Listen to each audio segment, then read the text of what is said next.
We are going to be creating dragon eyes for this project, and I have provided you with some kind of step-by-step directions, but you can also follow along with the video here. So we're going to make kind of a very big arched, almost football shape, and we are going to create a pupil. The pupil shape can kind of be dependent on how you want to shape it. It can either be kind of this diamond shape, it could be more of like a long oval shape, and then you're going to want to pop in a couple reflections.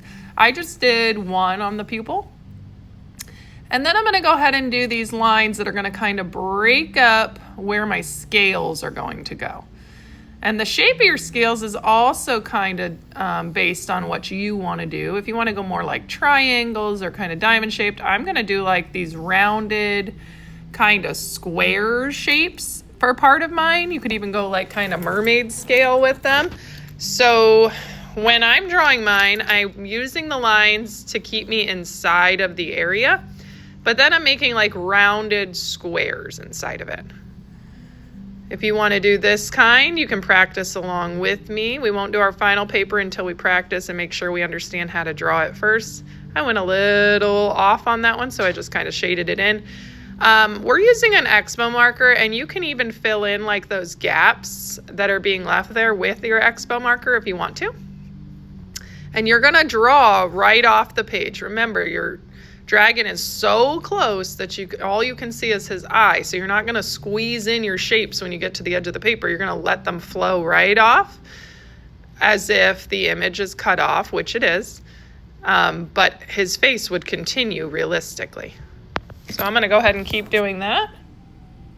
And then you can choose the designs that go into each section. You kind of want to break it up and do a variety of different designs. So I went with kind of a mermaid or fish scale look here. I could go in with like harder angles. I could do like circles.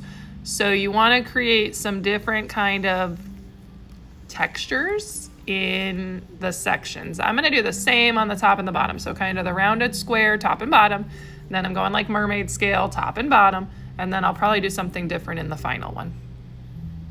Once you have all of your scales drawn in, you can choose to thicken up some lines if you want to. We will end up having to re-outline these, but we are using watercolor paint.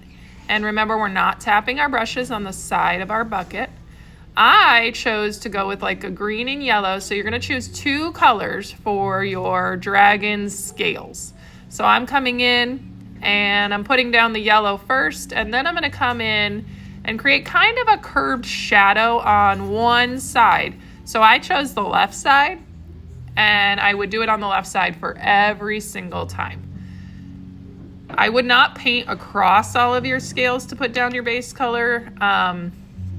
You could, but I would go kind of scale by scale. And again, if you have a lot of like little white spots where you were drawing and left some openings, you probably could go in with Expo marker on those. I just painted this one, but I think it would look better with a little bit of dark inside of it. You should really complete all of the outside scales before you worry about your eye, but I'm going to go ahead and kind of demonstrate what to do with it. I added a reflection right there in pencil. That's why you can't see the outline, but I want it to not be outlined so that it just kind of stands out from the eye. And I'm choosing a completely opposite color from what I did for my scales to put into my eyeball here, and I'm going to layer in a couple of different colors. So I chose to go like yellow and orange, even though I used yellow with my green. They go really nice together. I just chose a different style of yellow, and I'm blending both of them while they're wet. So I'm going to go ahead and work my way through here and then continue back on my scales. You can work on with whichever part you want. My black pupil I colored in with the Expo marker, but he's a little bit streaky. I probably would redo that with a marker that really covers, or even use like the black watercolor to go over it.